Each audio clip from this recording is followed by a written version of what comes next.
Blood Mountain is the highest peak on the Georgia section of the Appalachian Trail and the sixth tallest mountain in Georgia. At the start of 2008, cold, snowy weather descended on this mountain, and when it finally lifted, Union County, Georgia, and the entire United States would never be the same. This is a terrifying case of the National Forest serial killer, Gary Michael Hilton. 24-year-old Meredith Emerson and her cross-black Labrador and Retriever dog Ella set out on a hiking trip up Union County's Blood Mountain on the 1st of January 2008. They intended to hike to the top of Blood Mountain on one of the park's popular hiking trails. Meredith was no stranger to the mountains of Georgia. She was originally from Charleston, South Carolina, and she graduated college from the University of Georgia, so she was in these woods all of the time. She was quite the adventurer. She was an experienced hiker and a blue belt in martial arts. Meredith began training Ella to become a physical therapy dog. The two of them spent a lot of time together outdoors working on Ella's skills of listening, obedience, and being comfortable around people. Therefore, Meredith and Ella venturing up Blood Mountain alone was totally normal for them. Her friends weren't worried about them because she had hiked on her own so many times before, and whether by text message or phone call, she always touched base with her friends or family members after a few hours. This time, however, Meredith did not return to her car in the parking lot. Her friends began to worry after several long hours passed without hearing from her. They were worried enough to call the police. Meredith was initially reported as an overdue hiker, which is something that happens all the time in nature areas and parks. But within a matter of hours of Meredith's case, authorities started to suspect that maybe they had an abduction on their hands. When authorities started to search in the area, what they found was disturbing. Georgia Bureau of Special Investigations agent John Cagle reports that some people walking the same trail Meredith took found a police baton, as well as water bottles, dog leashes, and treats scattered in the area and a spot where the ground had been disturbed. Among those who noticed all these items was a former law enforcement officer who took special note of the details. One detail stood out to him in particular. He told police that not long before discovering the disturbed ground and all the items scattered around, he noticed an older man and young woman walking together back down the trail. They passed him as they went by. Since he and his friend had not yet seen the disturbed area and items, they assumed the man and woman were together, perhaps a father and daughter, so they never stopped him. With this information in hand, officers searched the area and they eventually located Meredith's car in the parking lot of the trailhead. But when they got there was no sign of Meredith or Ella. The police wanted to secure the car to discover if there were any clues inside that might reveal where Meredith was or if she was with anyone. The next morning, on the 2nd of January, more than a dozen law enforcement agents flooded to the area to help in the search for Meredith. Meredith's friends and family came in from out of town to help the search as well. However, as they arrived, the weather conditions really deteriorated. Snow was falling and the wind was picking up. This made searching the area almost impossible. At this point, police are desperate for any information on where Meredith might be. They establish a tip line and get help from the media to spread the word about her case. It didn't take long before an interesting call came in from an unlikely source. According to the Atlanta Journal-Constitution, businessman John Tabor contacted the police in the late afternoon of the 2nd of January. He said he might know who was responsible. John told police that he heard on the news the description of a white man in his 60s who was hiking in the woods and driving a white minivan. The description also said this guy had a golden retriever. John immediately recognizes this description suited one of his former employees. John said 10 years earlier he hired a man named Gary Hilton to do some part-time work for him. After a few years of working for him, Gary's demeanor took a bizarre turn and he started acting angry, delusional, and threatening, to the point where John had no choice but to fire him. Several months earlier, in September of 2007, Gary had approached John and demanded $10,000 from him, and when John refused, Gary began threatening him and his family. He also started leaving harassing phone calls for John. John said things became so bad with Gary that he threatened to press charges against him if he didn't stop. He even circled his neighborhood before going home to make sure he wasn't lurking. Rather than call the authorities immediately after hearing Gary's description, John did nothing. But eerily, as John was watching this news, Gary called him. John says that Gary called him from a waffle restaurant, and on the phone, Gary apologized for causing problems for John and begged for money, and he wanted his job back. Gary told John that he was in North Georgia near Blood Mountain. John played along with his phone call to stall Gary. He even offered him the money he was asking for. The major problem with John's information about Gary is that he waited several hours from when he recognized Gary's description on the news to ultimately contacting law enforcement. So when officers rushed over to the Waffle restaurant, which was just 10 minutes away from where they were searching for Meredith, Gary was long gone. At this point, police are convinced that they must find Gary Hilton. So they obtained his photograph from the DMV system and distributed the image to the public and news media. All law enforcement agencies in the country, everyone was told to be on the lookout. The 3rd of January passed without further developments, and there is still no sign of Meredith. But on the 4th of January, police got the break that they needed. There was another tip that gave investigators hope that Meredith might still be alive. This tip was from a truck driver who called in. He said he had gotten stuck by a stream where an elderly man and young woman were camped in a white van. This driver said he needed assistance, so he walked towards the old man in the van to ask for help. As he approached the van, this man jumped up from a chair and rushed towards him, almost as if he was trying to keep the young woman and the van at a distance from him. The man did not assist the truck driver. As a result, the driver called the police and asked for assistance with his stuck truck. And as he's making that conversation, he notices the old man sees him on the phone calling the police and just packs up his van and the young woman and gets out of there. This information was helpful. Authorities were starting to feel some sense of relief that Meredith was still alive, and maybe they had time to get to her. But something they were about to find would change everything. That very same evening, investigators in Forsyth County who were already on high alert for any sign of Gary or Meredith notified the GBI that they found some very suspicious items in a dumpster at a shopping plaza. Meredith's purse and wallet were among the things found in that dumpster, in addition to bloody clothes and men's boots. As if those developments were not bad enough, investigators reported to the GBI that they had located Meredith's dog, Ella. She was just wandering in a Kroger Mall parking lot across the street from the dumpster. All of this was looking pretty grim, but the investigators were happy to have some kind of lead because it felt like they were always one step behind Gary. Thanks to the media pushing his picture out and local citizens paying attention, they were finally able to catch up to him thanks to this 911 call. Okay, 911, what's the exact location? I have the person of interest in that missing woman case is at this Chevron gas station on Ashford Dunwoody. Chevron gas station in Ashford Dunwoody? Yeah. You said the van is there? The van is here. The dog is here, the red dog, and I saw the man's face, and I've been watching the news, and I know it's him. He's got a green long sleeve sweatshirt, and he's wearing a hat, and he's emptying all this stuff out of his van. Pillows and a blanket, and it looks like he's got a sleeping bag right now. Taking it all to the trash. It's definitely, and the dumpster is looking around like he is as guilty as sin. Okay, sir, and the dumpster is at the rear of the location? Yeah, the dumpster is, well, it's kind of right in the front. It's right by the car wash. Okay. I can go take him down if you want. No, sir, stay right there. Okay. Okay, hold on, sir. He looks like he's finishing up. You guys gotta hurry. He's got stuff in bags that he's emptied onto the ground, and he's taking load by load to the dumpster behind the car wash. This is the third backpack we've seen him take to the dumpster. Oh, I'm just shaking. You guys, is there somebody en route? Yes, sir. Here we go. Here comes the cops. Yes. Yes. Police are there? Yes. Yes. They got him. They got him? I mean, they don't have him yet, but they're getting out. So they got him now. Here, 2 cruisers pulled up on him. 2 of the cab's finest.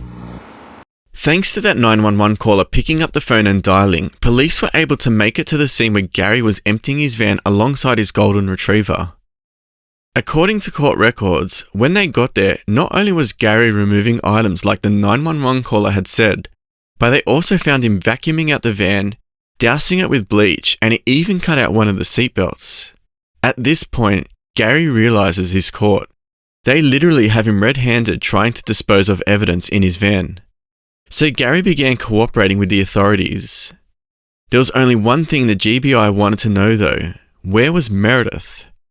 But looking at the scene in front of them, investigators suspected that maybe the answer to that question was a little too late, and Meredith was likely dead.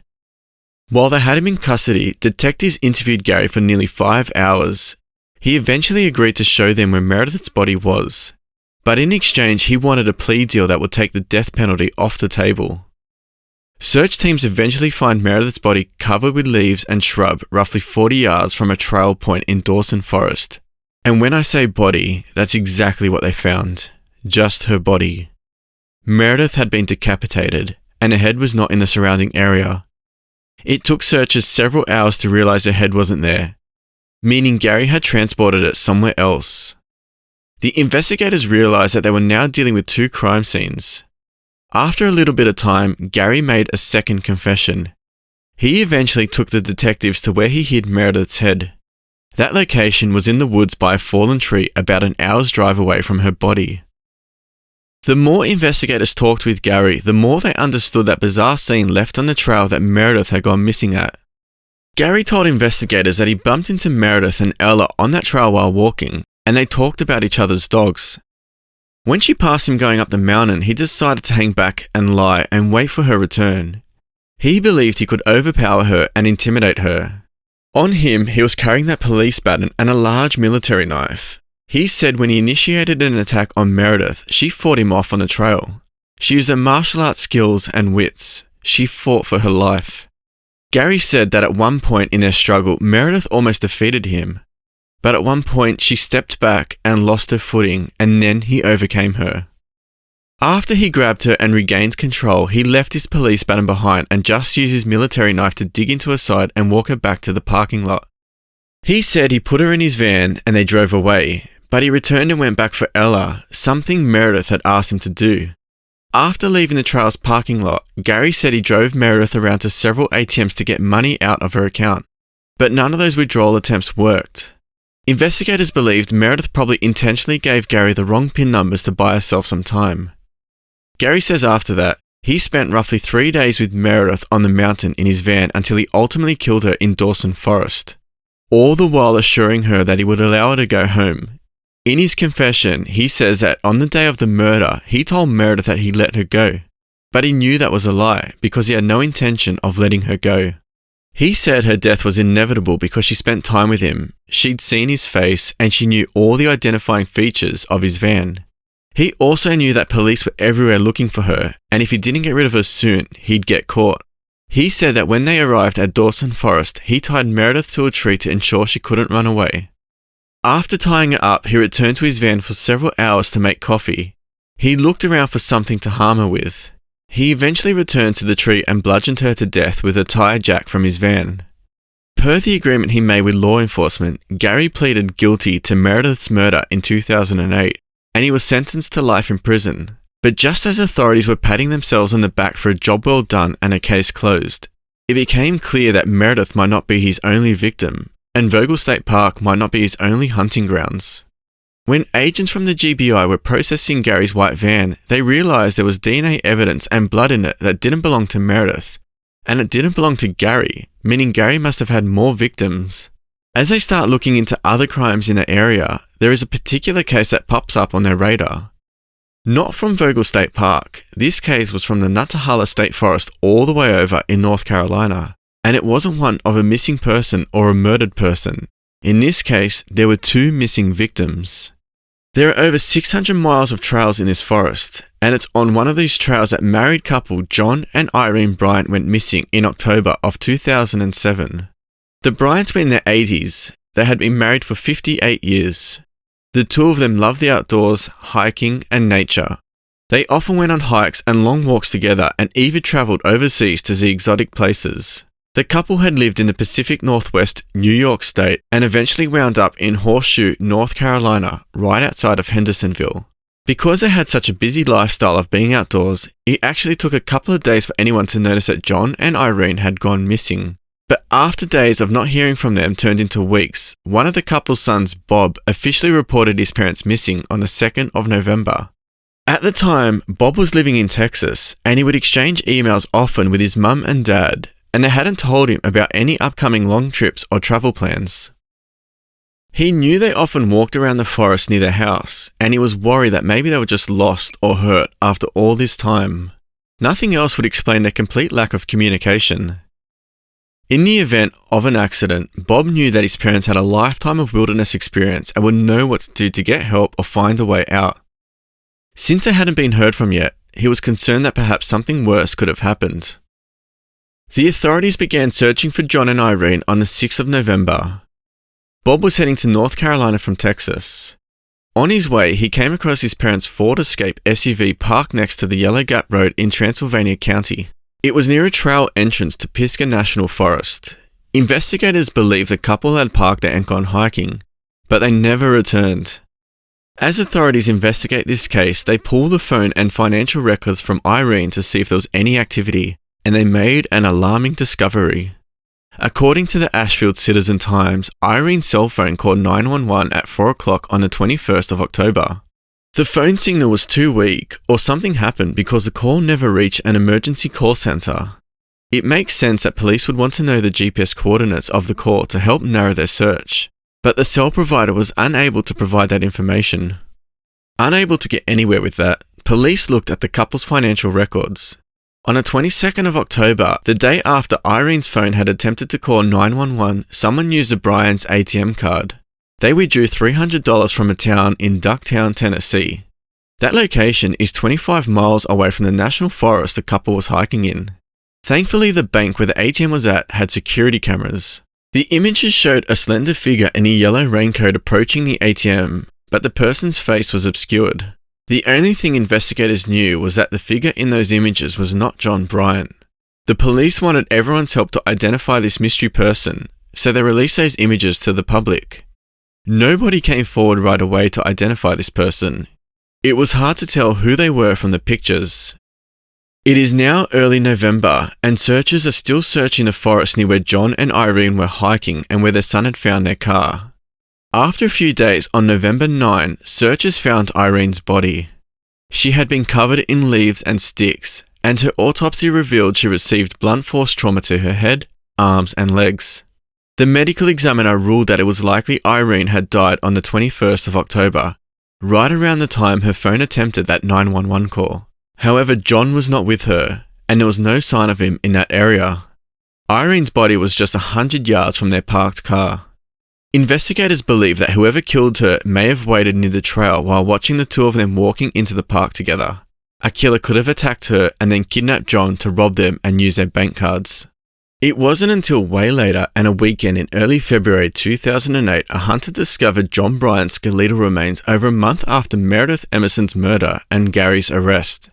He was 30 yards down an embankment in the Nantahala National Forest, a long way from where his wife's body had been found. John's remains were scattered along a Forest Service road, but unlike Irene, he had been killed by a gunshot wound to the back of his head. The fact that John's remains had been found so soon after Gary's arrest and that Irene's cause of death was similar to Meredith's allowed the North Carolina authorities to link up with the GBI, who found all additional evidence in Gary's van. On the 21st of October 2007, authorities developed a theory that Gary Hilton robbed the Bryants while they were hiking. Gary killed Irene so that he could focus on John because he wasn't sure if he could control two hostages at the same time. According to prosecutors who worked with detectives in the Meredith Emerson's case, Gary was seen, photographed, and even confronted by others in the Pisgah National Forest in the days before October 21st. Gary is essentially in the same position as John and Irene. In a brief from the US Attorney's Office, Gary knowingly and intentionally took John Bryant's ATM card and coerced him into providing him with his PIN number. Gary used violence, intimidation, and force to get money from John, and after he got what he wanted, Gary drove him to the Nantahala National Forest. That's where he shot him in the head with a .22 caliber handgun. Authorities in both states tested and compared the blood found in Gary's van to John Bryant's DNA, and their fears were confirmed. The blood was a match for John, and now authorities were sure they had a serial killer on their hands. There was a disturbing thought percolating in the back of everyone's mind as law enforcement arrested Gary for this crime. At the time of the Bryants' murder, they knew Gary was living off of the grid in his white van, and he was completely off the radar from the time he ran into the Bryants in late 2007 through the first week of January in 2008 when he was arrested for Meredith's murder, which means for months after the Bryants disappeared, Gary could have been anywhere hurting people. Police started to backtrack Gary's movements to see if anyone has run into him, even for a minor offence, and there was one. Gary had come across authorities between both the Bryant and Meredith's murders. Gary was stopped on October the 26th, 2007 while trespassing on private hunting land just north of Atlanta. When stopped by the deputy, he said he was a former paratrooper on, quote, perpetual field maneuvers. The deputy doesn't really get what that means and asked Gary if he has any weapons. Gary replied that he did, and he showed the deputy his police baton that he carried with him. This deputy decided to just let Gary go. He checks to see if there are any open warrants and doesn't see any. However, court documents show at that very time Gary did have an open warrant out on him for the 1972 minor offence in Miami. As his deputy was about to leave and let Gary go, Gary told him that he loved him. The deputy replied, quote, Mr. Hilton, you have a good day. Clearly, this deputy just wanted nothing to do with Gary. Because of the timing of this interaction, if this deputy had detained Gary or realised there was an open warrant for his arrest, arresting Gary then could have prevented Meredith's murder. The last piece of the puzzle investigators really needed to close the case against Gary for John and Irene's death was identifying him from the ATM surveillance video. Detectives reviewed it again and looked a lot closer. They determined the figure in that raincoat was Gary. Gary's height, weight and stature were the same as that person's. Gary pleaded guilty to kidnapping, robbing and killing the Bryants in March 2012. In April 2013, a judge sentenced him to life in prison for their deaths. Just like in the Meredith Emerson case, Gary took a plea deal to avoid getting the death penalty in North Carolina. Despite this victory for law enforcement, there was still one other lingering question. Where had Gary been between the time he murdered the Bryants and the time he killed Meredith? That answer was found in Florida's Appalachian forest. Millions of people come here to hike, mountain bike, horseback ride, or off-road every year. This forest allows camping, and unlike many parks in the US, hunting is permitted. Because it's Florida and it's still hot and dry, even in winter, everyone goes to Appalachian just to relax and get regular exercise. And that's what 46-year-old Cheryl Dunlap was doing on the 1st of December 2007 when she disappeared while out on a hike alone. Cheryl taught Sunday school and worked as a nurse in Leon County. She had 2 adult sons, Michael and Jake, and was active in the River of Life Church. As a mum of 2 boys, Cheryl liked to be outdoors and was used to it. When she set out for her walk around 9 o'clock in the morning on the 1st of December, there was no reason for her to believe this hike would be any different from the hundreds she made before. It wasn't until the next day where Cheryl missed a Sunday school class that she was supposed to teach that her friends realised something was very wrong. It was so out of character for her that they got a sinking feeling, so they called the police. If anything, best case scenario, they thought maybe she got injured inside the park and needed help. 3 days after she left to go hiking, her Toyota Camry was found with a flat tyre on the side of Highway 319, and no sign of her was found. On the 8th of December, 180 law enforcement officers and volunteers began a grid search for Cheryl in the woods near where the car was abandoned. As they searched through the brush, authorities worked behind the scenes to track any digital footprints Cheryl may have left behind. Someone wearing a disguise accessed Cheryl's bank account on December 2nd, 3rd, and 4th. Investigators said that they were looking for a green truck with a unique appearance. They said that they had obtained surveillance images of the truck, but they wouldn't say where or when they were taken. All investigators in Leon County would say is that they wanted to talk to the driver concerning Cheryl's case. The public was also asked to be on the lookout for a black Dodge Ram pickup truck spotted near her abandoned car. After looking for this missing mother for 14 days, the search ended in the worst way possible. On the 15th of December, hunters found Cheryl's decapitated body. At first, the police couldn't identify the remains as Cheryl because her head was missing, but after taking DNA samples, they confirmed a positive ID on the 19th of December. A hunter came forward that day and told police that on the 7th of December, he'd seen a homeless man with a white van and a knife in the Appalachian State Forest. At that time, the hunter warned the disheveled man that this was a bad place to be during hunting season. This witness felt that this interaction with the man in the forest could be related to Cheryl's murder.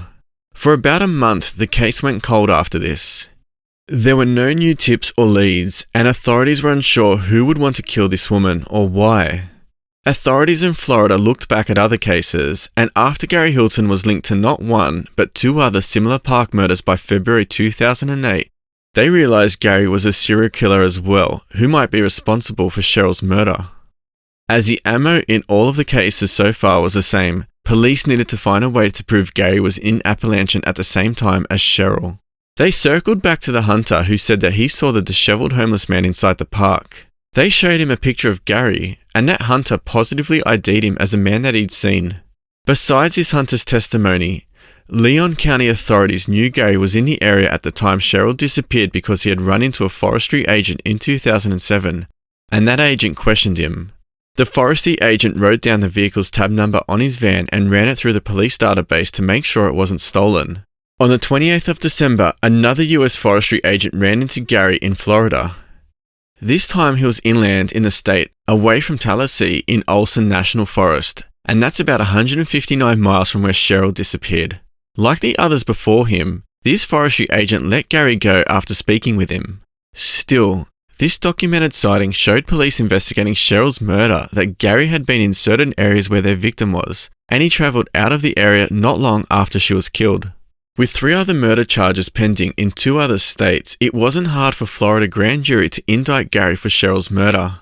The prosecution believed that Gary wanted to distance himself from North Carolina after killing John and Irene Bryant, so he drove to Florida in his van. They argue that sometime on the 1st of December, Gary kidnapped Cheryl at the Leon Sinks geological area inside the park. Cheryl had told her friends that she wanted to read a book in that area. It's believed that after gaining control of Cheryl, Gary kept her alive for a few days, attempting to get money from her ATM card. After only getting a few $100s, he spent 2 days with her and held her as his hostage, and then he eventually killed her. Investigators found evidence that Gary cut off Cheryl's head and hands and burnt them in his campfire. Then he tried to dump her car on the highway, and they learnt that the flat tire on her car wasn't an accident. Detectives were able to match the instrument that caused the cut in the tire with the police baton Gary carried. The prosecution evidence against Gary was circumstantial at best because no one witnessed him abducting Cheryl. No fingerprints connected him to the crime. But it was Gary's own words that would get the best of him. Investigators were able to extract videos from cameras he kept in his van. They discovered that he tried to delete all clips, but forensic technicians recovered them. In these clips from his trial, you can hear him talking about getting good sex one day. He uses crude language and vulgar terms for women and references killing women and hiding stuff. In the tapes, he also admitted to being a sociopath and a mental loner who had savage military training. When his case went to the jury in Florida, they didn't give him the opportunity for any more deals. In April 2011, Gary was found guilty of murdering and decapitating Cheryl in Leon County, Florida. The FBI, Georgia, Florida, and North Carolina investigated these 3 cases that left 4 people dead in 3 states. The Leon County Sheriff's Office said that more than 500 pieces of evidence were compared and shared between agencies regarding Gary. These items range from photographic evidence to microscopic samples. In addition to these 4 murders in 2007 and 2008, Gary has also been considered a suspect in the disappearance of Rosanna Miliani in 2005. There is a strong connection between Gary and Rosanna according to the North Carolina State Bureau of Investigation. Rosanna was from Florida, but she was last seen hiking in western North Carolina on the 7th of December 2005. A Bryson City store clerk reported that a woman matching Rosanna's appearance came into a store, accompanied by a white man in his 60s. This clerk noticed that the young woman appeared to be very nervous when she and the man with her brought a backpack. At the time of the disappearance, this clerk didn't report this sighting to the authorities. This information was only disclosed a few years later after Rosanna went missing. According to the Charlie Project, Rosanna had talked to her family about hiking the Appalachian Trail. She travelled from Miami to North Carolina for vacation. On the day she was last heard from, she called her father from a Ramada Inn hotel to tell him that she was going hiking. So she wasn't completely off the grid. She was in contact with her family. Rosanna had a large light beige piece of luggage with a broken handle, a matching carry-on bag, a laptop computer, a sleeping bag, a camera, a cell phone, and many other personal items. No one has ever found those items. and she hasn't withdrawn money from her bank account since she went missing. But strangely, some funds were deposited there on the 31st of December 2005.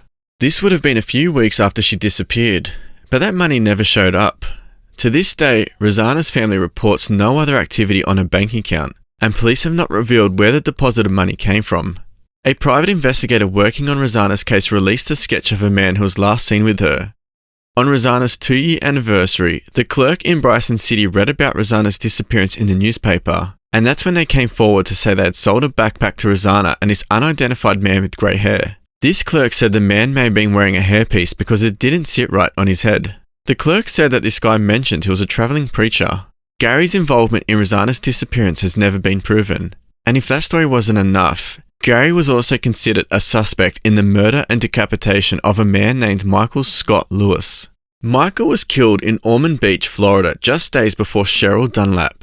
He disappeared on the 22nd of November 2007 and was later found murdered.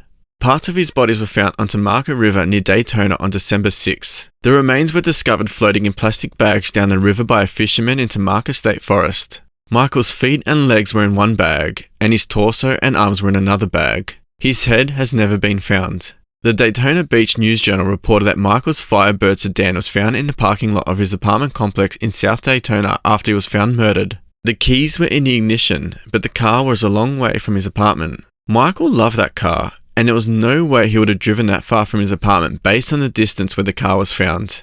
Inside of the car was Michael's unwashed laundry and 2 guitars. The items inside are now with his family, but the car remains in police custody. Ormond Beach police sent DNA evidence to a lab in California to see if it could be used to link Gary to Michael's death, but so far, police have not revealed what their findings are.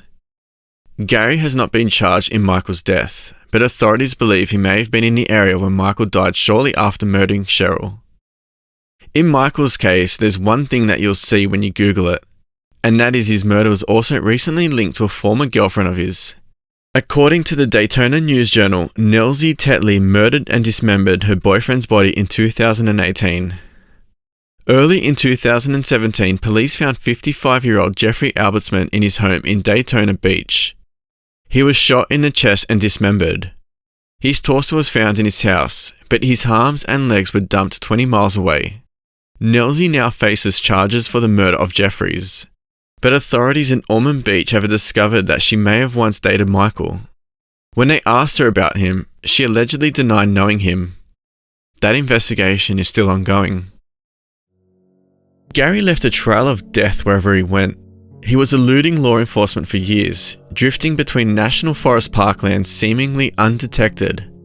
When he was stopped by police or park rangers, he always rubbed them the wrong way, but they could not arrest him for being creepy and living in a van in a park. Gary acted with great cavalier and showed no remorse for his crimes. Gary would have kept killing had he not been caught. He was a sociopath and held nothing back. Gary Hilton is a predator we all need to be on the lookout for. Someone who makes money off opportunity and leaves so many people without loved ones for no reason at all, except in Hilton's own words, for money and sex.